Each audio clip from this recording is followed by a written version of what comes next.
Hey, Chad the Intern here for Paragon Comics with our Batman Reborn recap number 3. I only have a few books this time. In fact, I'm only going to be looking at 2 of them in depth. We got Gotham City Sirens number 2. We got Detective Comics number 855. And just for good measure, I'm going to show you really quickly The Outsiders number 19 and 20. But let's get to Detective Comics 855. This is the second installment of the new version of Detective Comics featuring Kate Kane as Batwoman. Now, considering what comic this is, you'd think it'd be at least a normal superhero comic, right?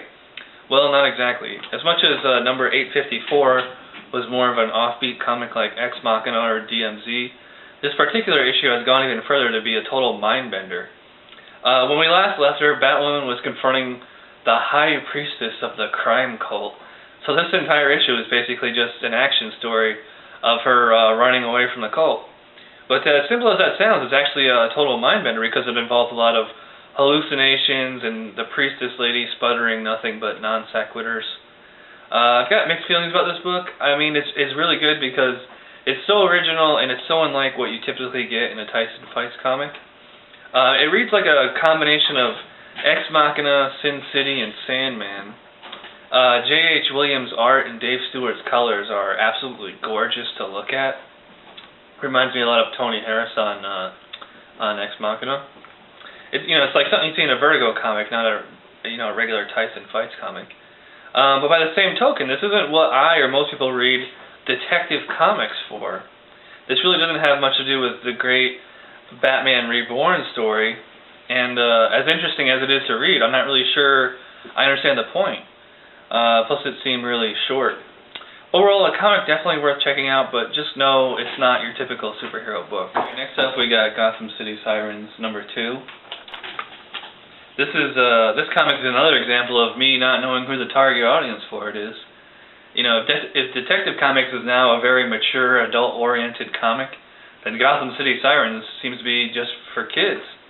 The first issue is a pretty standard comic anti-hero story with Poison Ivy and Harley Quinn, and of course Catwoman. This issue is more like something you'd see on one of the many Batman animated series of the last few years. There's some action, betrayal, lying, fight sequences, and there's a cliffhanger ending. What I didn't understand was Hush just shows up out of nowhere and starts narrating the series. I thought this was supposed to be about the female, anti-heroes. Why does the story turn on a dime and become another pretentious Hush piece?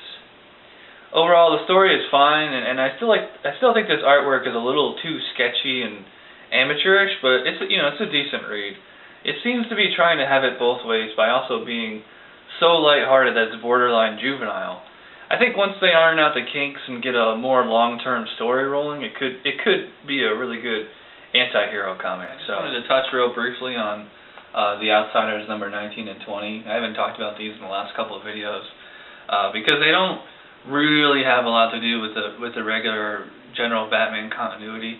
Even though it has the Batman Reborn logo on the cover, it doesn't really have much to do with the the only thing it has to do with Batman is that Alfred is the guy running the Outsiders now, and he has been for a while, ever since Batman R.I.P. started. Stories are just regular, pretty standard Tyson Fights group superhero comics with a lot of action and, like a pretty, standard espionage world, global cartel thing story. Deathstroke's in here, Vandal Savage is in here. If you like, just a nice standard normal superhero comics, you'd probably like The Outsiders. Before we wrap this up, I wanted to talk to you about the Batman Confidential. This is a totally non-canon comic series. It replaced Legends of the Dark Knight, so it's like the Batman Year One stories of just Bruce Wayne. There's no Robin. So if you're like me and you prefer good old-fashioned Bruce Wayne Batman, check out Batman Confidential. They're usually multi-part stories, usually like 2, 3, or 4-parters, graphic novel quality stories. Alright, so that does it for this, another Paragon Comics Batman Reborn recap. And this might be the last video that we do for a while, so I'm actually going out of town for 3 months for a school I have to go to for the Navy Reserves, and not sure if I'm going to be able to make these videos while I'm out there. So, but Don does have some good ideas for videos he might do in the meantime. So be sure to stick around, because we'll definitely have something for you guys to check out. So again, Batman Reborn recap. Check out our other Batman Reborn recaps, and come by the store. And now a word from our sponsor. Are you looking for a unique comic shop experience? Would you like to save up to 30% off all monthly comic books, trades, and hardcovers?